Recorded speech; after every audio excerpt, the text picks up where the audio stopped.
Doctor Ambedkar कला मंच के सम्मानित सभी दर्शकों को कवि अमर सिंह राही का प्यार भरा जय भीम, नमो बुद्धाय। तो आइए आज भीमचरित मानस के 85वें महाअखंड पाठ का भीमारंभ करते हैं। प्रेमी सज्जनों, डॉक्टर अंबेडकर का झुकाव सिख धर्म की ओर हो चला था। वह अमृतसर में सिख कॉन्फ्रेंस में सम्मिलित हुए थे, किंतु वह जब तक इस निश्चय पर नहीं पहुँचे कि धर्मांतर के प्रश्न पर वे महाजातीय लोगों से मत जानना चाहते थे, इसलिए उन्होंने बम्बई में महाजाति परिषद का आयोजन किया और परिषद में डॉक्टर भीमराव अंबेडकर जनता को किस प्रकार संबोधित करते। एक दूजे से वर्ग ये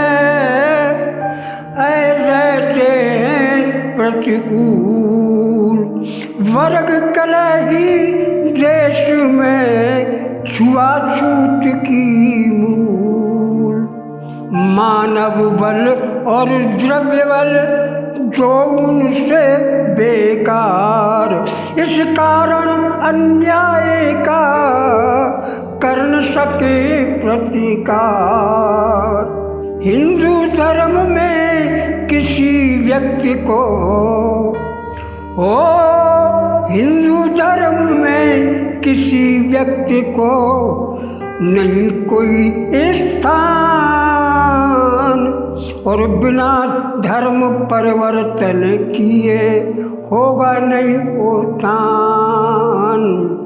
और हिंदू धर्म में किसी व्यक्ति को हिंदू धर्म में किसी व्यक्ति को नहीं कोई स्थान, और बिना धर्म परिवर्तन किए होगा नहीं उत्थान। एक दूसरे मानव के प्रति एक दूसरे मानव के प्रति कैसा हो बर्ताव, हिंदू धर्म में इस शिक्षा का मिलता बहुत अभाव।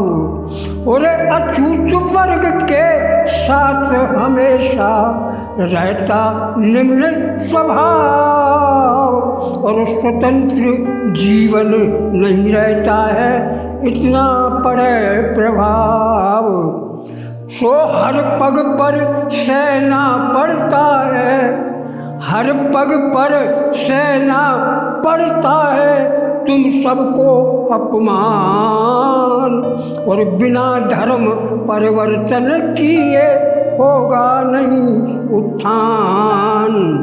एक वर्ग विद्या पढ़ सकता, दूजे को हथियार, और एक वर्ग सेवा करने को एक करे व्यापार। चातुर्वर्ण व्यवस्था का चातुर्वर्ण व्यवस्था का है कल्पित आधार, और किसी तरह से नहीं कर सकता इसको मैं स्वीकार। तो एक व्यक्ति को विद्व बनाए, एक व्यक्ति को विद्व बनाए, दूसरे को अज्ञान, और बिना धर्म परिवर्तन किए होगा नहीं उत्थान। आगे बाबा साहब किस तरह समझाते हैं कि कोई व्यक्ति अगर जीवन में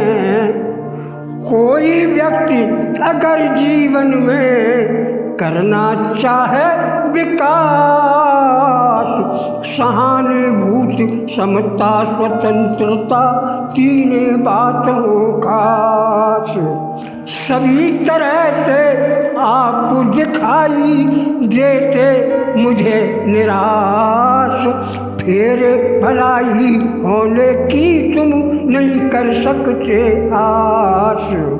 अरे तुमसे तो अच्छे ईसाई, और तुमसे तो अच्छे ईसाई सिख मुसलमान, और बिना धर्म परिवर्तन किए होगा नहीं उत्थान।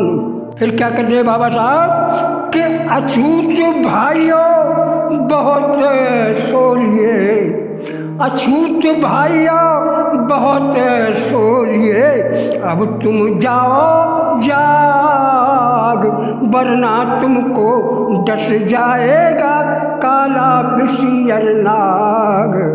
और अछूत भाइयों बहुत सोलिए, अब तुम जाओ जाग, वरना तुमको डस जाएगा काला बिसियर नाग।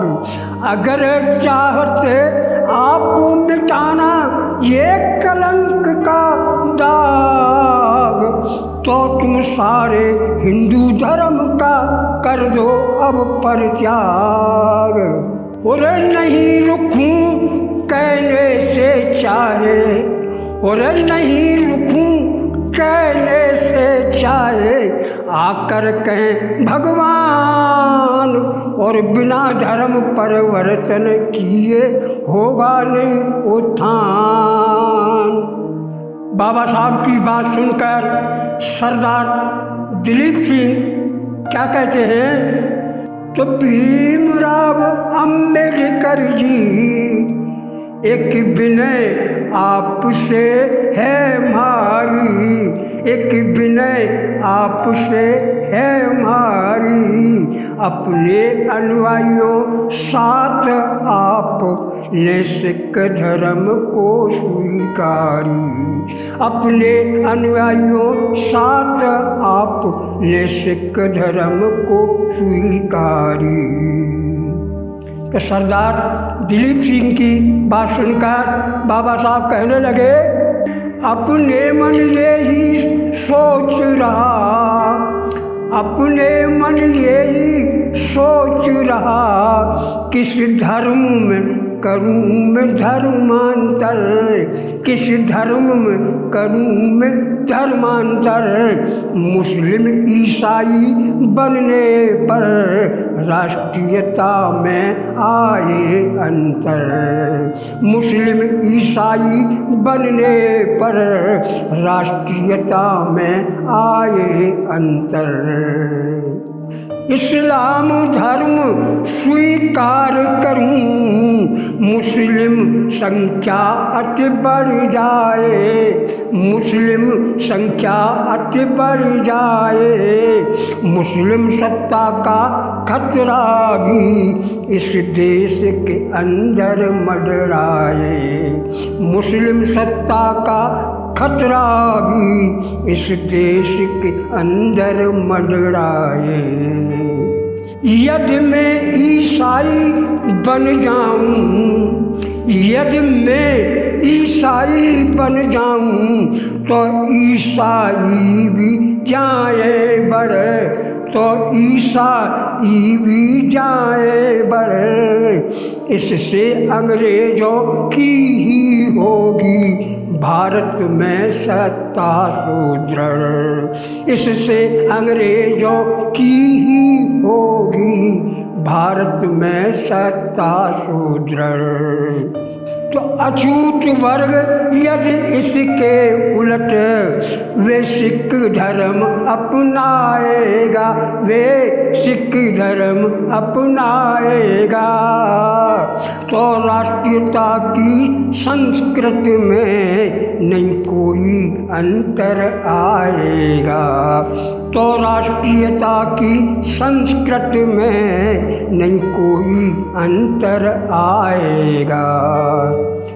तो सैद्धांतिक तौर पर वर्ण भेद, सैद्धांतिक तौर पर वर्ण भेद सिक्कों में नहीं प्रभावी है, सिक्कों में नहीं प्रभावी है, लेकिन व्यवहार में जात पात सिक्कों में भी अति हावी है, लेकिन व्यवहार में जात पात सिक्कों में भी अति हावी है। तो अछूत जातियों में तुमने भी सिख धर्म को बांट दिया। हाँ, सिख धर्म को बांट दिया। भारत सरकार के सम्मुख तुमने खुद इसको स्वीकार किया। भारत सरकार के सम्मुख तुमने खुद इसको स्वीकार किया। तो ऐसी स्थिति में दिलीप सिंह नहीं कोई निर्णय ले पाऊँ, नहीं कोई निर्णय ले पाऊँ। मुझे नहीं कोई इतनी जल्दी स्पष्ट आपको बतलाऊं। मुझे नहीं कोई इतनी जल्दी स्पष्ट आपको बतलाऊं। तो बाबा साहब की बात जब गोविंद बल्लभ पंत जी ने सुनी तो वो क्या कहते हैं कि यदि अछूत लोगों को अब भी, यदि अछूत लोगों को अब भी हिंदू रहना स्वीकार नहीं, हिंदू रहना स्वीकार नहीं, तो पूना पैक्ट के लाभ प्राप्त करने का भी अधिकार नहीं। तो पूना पैक्ट के लाभ प्राप्त करने का भी अधिकार नहीं। फिर एक साथ जो सुविधाएं, फिर एक साथ जो सुविधाएं तुम किस प्रकार से पाओगे, तुम किस प्रकार से पाओगे। माल हमारा तुम खाओ, गुण किसी और के गाओगे। तो माल हमारा तुम खाओ, गुण किसी और के गाओगे। तो पंडित गोविंद बल्लभ पंत जी की बात सुनकर डॉक्टर अंबेडकर कहने लगे, ऐसा बयान देकर हमको, ऐसा बयान देकर हमको डराने की कोशिश नहीं करे, डराने की कोशिश नहीं करे। पंत साहब ऐसे बयानों से हम लोग जरा भी नहीं डरे। पंत साहब ऐसे बयानों से हम लोग जरा भी नहीं डरे।